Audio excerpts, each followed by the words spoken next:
आज सुनते हैं आमल की एकादशी की व्रत कथा।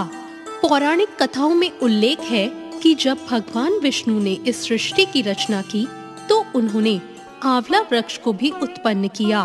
इस वृक्ष के स्मरण मात्र से ही गोदान करने का फल प्राप्त होता है और आंवले फल के सेवन से व्यक्ति को पुण्य प्राप्त होता है और मोक्ष का मार्ग उसके लिए प्रशस्त होता है। आंवला एकादशी या आमल की एकादशी का व्रत फाल्गुन मास में शिवरात्रि और होली के बीच मनाया जाता है। इस दिन आंवले वृक्ष का विशेष महत्व होता है। भगवान विष्णु को आंवले का फल अत्यधिक प्रिय है। आंवले के वृक्ष में भगवान विष्णु का वास माना जाता है। स्कंद पुराण में आमल की एकादशी का वर्णन करते हुए बताया गया है कि यह व्रत सभी पापों को नष्ट करता है और व्यक्ति को सौभाग्यशाली बनाता है। तो चलिए सुनते हैं आमल की एकादशी की पौराणिक व्रत कथा। प्राचीन समय में एक नगर था जिस नगर का नाम वैदिक था। इस नगर में ब्राह्मण, वैश्य, क्षत्रिय और शूद्र चारों वर्ण अत्यंत सुखी और संतुष्ट थे। नगर में हमेशा उनके मंगलमय स्वर गूंजते रहते थे। वहाँ कोई भी पापी, दुष्ट या नास्तिक नहीं था। इस नगर में चैत्ररथ नाम का एक प्रसिद्ध चंद्रवंशी राजा शासन करता था। ये राजा बहुत ही विद्वान और धार्मिक प्रवृत्ति का था।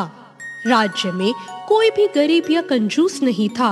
वहाँ के सभी निवासी भगवान विष्णु के भक्त थे और वहाँ के लोग आंवला एकादशी के व्रत को बहुत ही श्रद्धा और भक्ति भाव से करते थे। एक बार फाल्गुन मास के शुक्ल पक्ष की आंवला एकादशी आई। राजा अपनी प्रजा के साथ मंदिर गए और वहां उन्होंने कुंभ स्थापित कर धूप, दीप, नौवेद्य, पंचरत्न, छत्र आदि से विधि पूर्वक एकादशी का पूजन किया। उन्होंने आंवले वृक्ष के नीचे भगवान विष्णु की स्तुति भी की।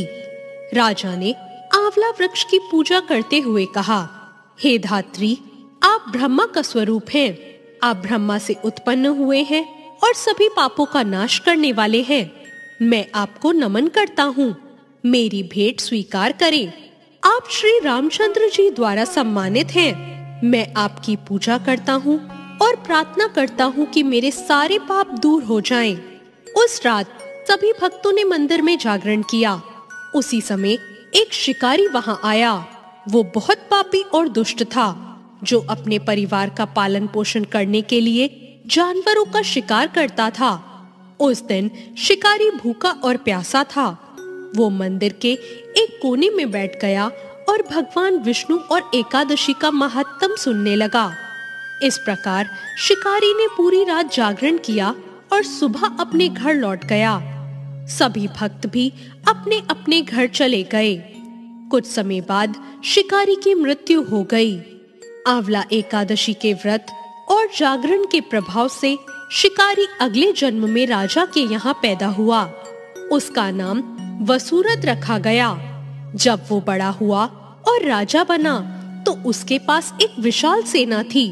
उसका राज्य धन धान्य से परिपूर्ण भी था।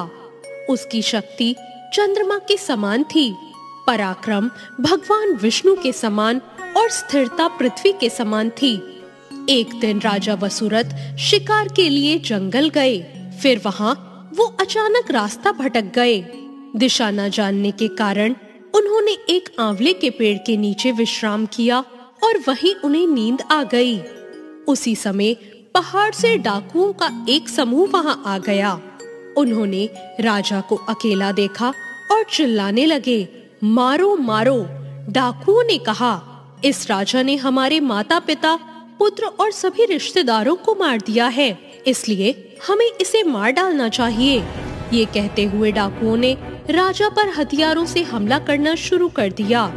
जब डाकुओं ने राजा पर पहला हमला किया तो ऐसा लगा कि उनके हथियार राजा के शरीर से टकराते ही फूल बन गए हों।